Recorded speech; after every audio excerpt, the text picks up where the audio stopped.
Bismillahirrahmanirrahim. Assalamualaikum warahmatullahi wabarakatuh. Alhamdulillahirabbil alamin wa bihi nasta'in ala umuri dunya waddin. Wassalatu wassalamu ala sayyidina wa habibina wa syafi'ina wa maulana Muhammadin sallallahu alaihi wasallam. Amma ba'd.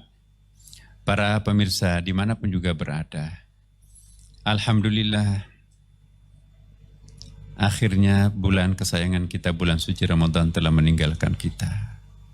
Semoga dampak yang tergores dalam pengalaman batin yang kita capai selama bulan Ramadan kemarin ini, insya Allah menyisakan satu hal yang sangat mengesankan, menjadikan kita sebagai manusia baru yang memiliki kecerdasan berlapis.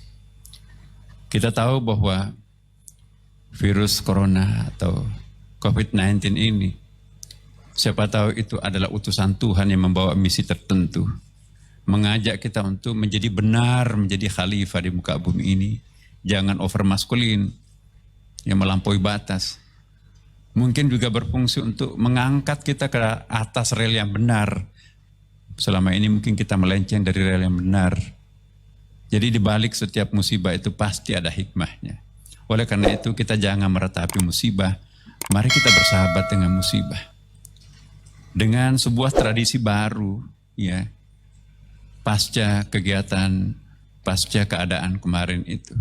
Mari kita menghidupkan sebuah tradisi baru dalam masyarakat kita, dalam bersilaturahim, berhalal bihalal, dan juga nanti berkomunikasi dalam bentuk verbal dengan teman-teman saudara sahabat kita semuanya. Bapak Ibu dan para pemirsa, sebentar lagi sekolah akan dibuka. Kampus-kampus akan mulai perkuliahan. Pondok pesantren pun juga sebentar lagi anak-anak kita akan memasuki kampusnya. Bagi anak-anak kita yang sekolah di luar negeri, tahun ajaran barunya juga akan, mungkin sudah akan ke luar negeri, kembali ke sekolahnya, kembali ke kampusnya. Dan tidak tertutup kemungkinan juga kita yang selama ini terlalu banyak di rumah, mungkin akan ada yang memulai kegiatan barunya di kantor. Tapi saya ingin mengingatkan bahwa kondisi kita sekarang ini masih belum seperti apa yang kita harapkan. Dengan demikian, sekalipun kita memulai sebuah kegiatan baru, tetapi ada sesuatu yang tidak boleh berubah. Tradisi yang selama ini kita praktekkan, tradisi yang selama ini kita gunakan, misalnya menggunakan masker kemanapun kita berada. Jangan malu, jangan gengsi, dan jangan merasa ada persoalan, dan jangan jijik. Jangan menganggap ada orang aneh kalau tidak mau melepaskan maskernya. Justru kita harus menganggap orang aneh kalau mereka tidak menggunakan masker. Nah, apa yang saya masukkan dengan sebuah tradisi baru di sini, ya, kita pergi ke masjid misalnya, tetaplah menggunakan tradisi baru yang paling selama ini. Kita sebelum berwudu, ya, masjid itu sudah dapat mungkin juga menyiapkan hand sanitizer. Kita sabun dulu baru berwudu karena kita akan berkumur-kumur.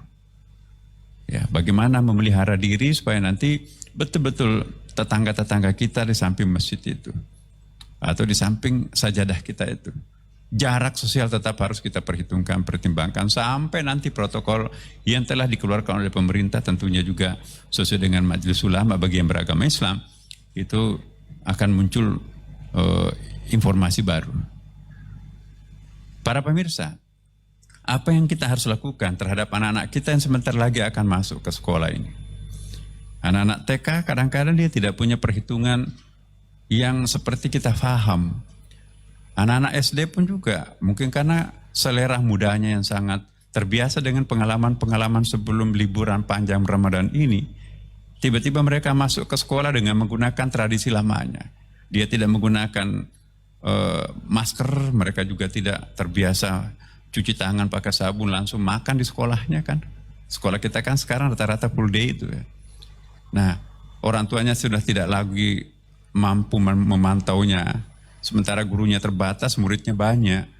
Nah, saya ingin mengingatkan, sebagai orang tua sebelum anak kita pergi ke sekolah, doktrinlah sesuatu yang sangat penting untuk anak kita.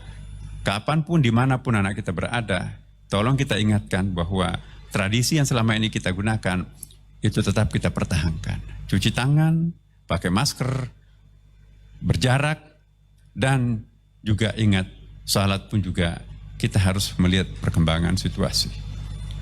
Sampai kita memberikan petunjuk kepada anak-anak kita. Para guru, para pimpinan kampus juga sedapat mungkin jangan mempersilahkan kepada mahasiswa atau muridnya untuk mengatur dirinya sendiri.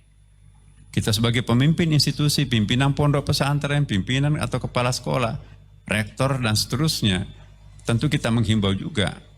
Bagaimanapun mahasiswa itu punya kesadaran untuk memelihara diri, tapi kalau fasilitas kampusnya tidak cukup, tidak memadai, akhirnya terpaksa mereka juga harus melakukan sesuatu yang mungkin tidak sesuai dengan harapan kita.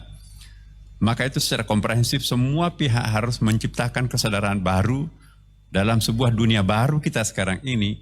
Bagaimana kita menciptakan suatu tradisi baru dalam kehidupan bermasyarakat, bersilaturahim, termasuk yang saya ingin saya tekankan pada kesempatan ini Bapak Ibu sekalian. Salah satu tradisi kita pasca Lebaran itu adalah melakukan kegiatan halal bihalal.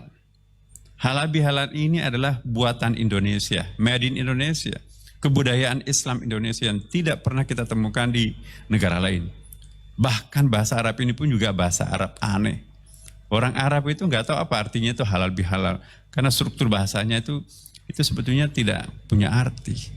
Nah ini halal bihalal ini ya sejarahnya panjang. Itu karena terkait dengan 17 Agustus 1945 waktu itu kita raih kemerdekaan ini pada bulan suci Ramadan. Jadi anak-anak kauman di Jogja itu ada semacam sayembara kecil, spanduk ini kita tulis apa ini? Akhirnya ada yang menawarin bagaimana kalau halal bihalal. Halal pertama, mari kita saling memaafkan. Tidak ada lagi pengkhianat perang, tidak ada lagi pengkhianat revolusi, tidak ada lagi kaki tangan Belanda. Indonesia sudah merdeka, mari kita saling memaafkan, tidak usah saling memojokkan satu sama lain. Secara horizontal kita saling memaafkan. Tapi pada saat bersamaan, barusan kita rayakan Idul Fitri, maka hari ini kita juga syukur Indonesia merdeka dan kita pun juga barusan selesai menunaikan kewajiban dan sukses Idul Fitri. Nah itulah halal pertama dan halal yang kedua. Karena itu tradisi ini menjadi sebuah tradisi khusus untuk Indonesia yang kita sudah juga lakukan. Bahkan ditiru di negara-negara tetangga kita juga. Nah saya ingin menghimbau kepada kita semuanya. Sekalipun kita melakukan halal bihalal, tapi ingat halal bihalal dalam kondisi pandemi seperti ini, tetap kita jangan meninggalkan tradisi yang telah ditetapkan atau katakanlah protokol yang telah kita sepakati bersama. Kami menghimbau betul, hindari untuk salam-salaman seperti yang selama ini kita lakukan, bahkan sampai pelukan. Ya, bolehlah melakukan silaturahim halal bihalal, tapi mungkin kali ini kita lebih baik kalau berhalal bihalal menggunakan fasilitas media-media sosial. Dengan media sosial mungkin jumlahnya bisa kita jangkau ribuan karena luar negeri pun juga ikut join dengan kita semuanya.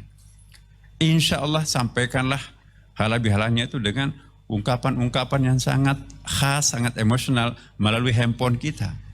Insya Allah tidak mengurangi rasa khidmatnya tuh. Ya, daripada kita harus dari rumah ke rumah salaman, nanti kita menawarkan persoalan kepada tetangga kita sendiri. Tentu tetangga kita tidak akan menolak. Karena rasa ketimuran kita itu pasti muncul. Kalau digedor pintunya, masa kok ditutup pintunya padahal orangnya di dalam. Malah merusak silaturahim kita. Maka itu saya mohon betul kepada umat Islam. Mari kita menjalankan silaturahim halal bihalal ini. Tidak perlu kita dari rumah ke rumah untuk salaman, peluk-pelukan.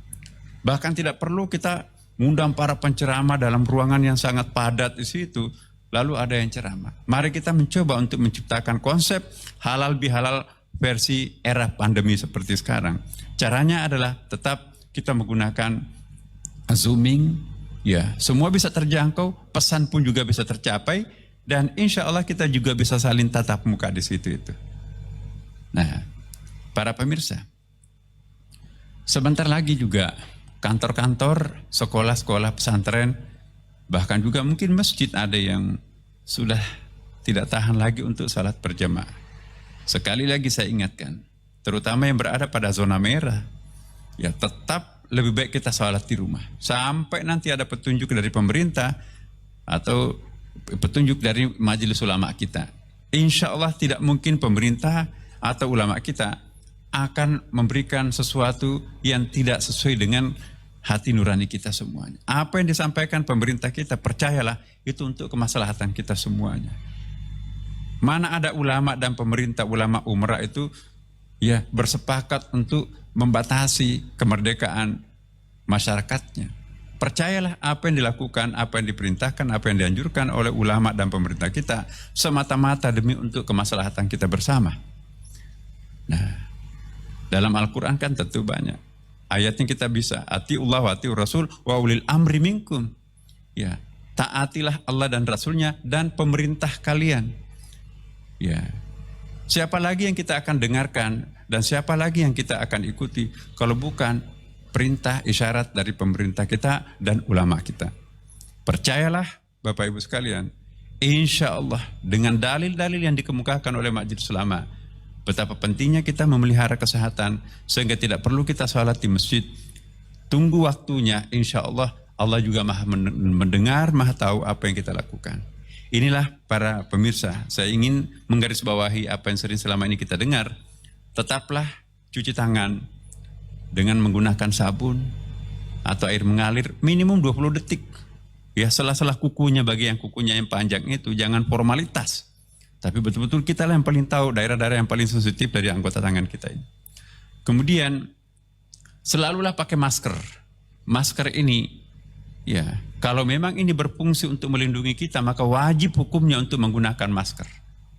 Ya, kullu ma la yatimul wajib illa bihi wa huwa wajibun. Wajib hukumnya untuk memelihara kesehatan. Tidak mungkin tercapai sebuah kesehatan tubuh, keselamatan tubuh tanpa menggunakan masker. Maka usul fikih mengatakan wajib hukumnya menggunakan masker. Kaedahnya seperti tadi. Kita diperintahkan untuk salat, tapi nggak mungkin salat itu diterima kalau kita tidak punya wudhu. Pelihara kesehatan, tidak mungkin bisa kita memelihara kesehatan tanpa masker. Dengan demikian menggunakan masker ini juga adalah wajib hukumnya. Karena tidak mungkin tidak mungkin sempurna sebuah kewajiban terlaksana tanpa menggunakan fasilitas untuk menunaikan kewajiban itu. Itu kaedahnya. Kemudian juga kami menghimbau sedapat mungkin kita tetap di rumah saja. Ya, kalau tidak ada kepentingan sangat penting, tidak perlu keluar rumah. Anak-anak kita pun juga diharapkan seperti itu. Belajar, bekerja, ibadah, ngaji di rumah lah. Ya tidak perlu mudik sekali lagi. Ada yang mengatakan, nah ini kan sudah lebaran ini. Sudah waktunya kita mudik ini. Mungkin tidak ada lagi penjaga, tidak ada lagi checkpoint. Saya kira checkpoint itu tetap akan menyelesaikan keadaan kita sekarang. Dan yang terakhir saya ingin saya sampaikan, para pemirsa, ialah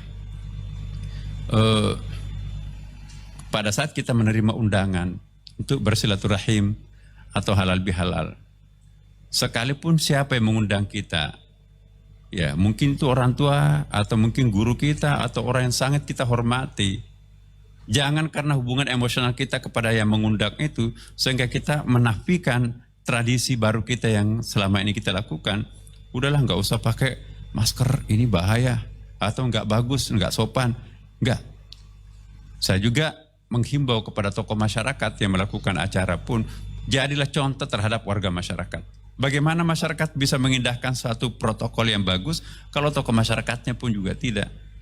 Dan untuk khususnya tokoh-tokoh umat beragama, wabil khusus umat Islam, mari kita satu bahasa menghadapi sebuah masalah besar ini. Saya sungguh sangat yakin bahwa kebersamaan kita satu bahasa dengan tokoh agama, pimpinan dan tokoh masyarakat, maka pasti apa yang kita hadapi bersama ini akan menyelamatkan kita semuanya. Demikian dari saya. Wassalamualaikum warahmatullahi wabarakatuh.